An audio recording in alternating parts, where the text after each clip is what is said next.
Les disciples sont portés de côté et d'autre par le vent et la mer et ballottés par toutes les agitations du monde que suscite contre eux l'esprit impur.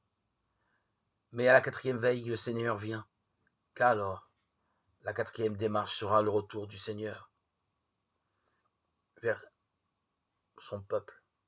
Dans l'expression quatrième veille de la nuit, on trouve, de fait, le nom correspondant aux marques de sa sollicitude.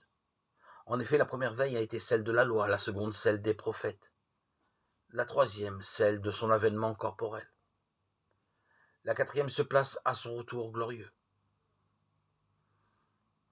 Mais il trouvera sûrement son église déclinante et cernée par l'esprit de l'Antéchrist et toutes les agitations du monde. Il viendra en effet au plus fort de l'anxiété et des tourments. Le fait que Pierre, sur la totalité des passagers du navire, ose répondre et demander à recevoir l'ordre de venir sur les eaux trouver le Seigneur, indique la disposition de son cœur au moment de la passion. Seul, derrière, marchant sur les traces du Seigneur, au mépris des agitations du monde, comparable à celle de la mer, il l'accompagna avec la même vertu pour mépriser la mort. Mais son manque d'assurance révèle sa faiblesse dans la tentation qui l'attend, car bien qu'il eût osé s'avancer, il s'enfonçait.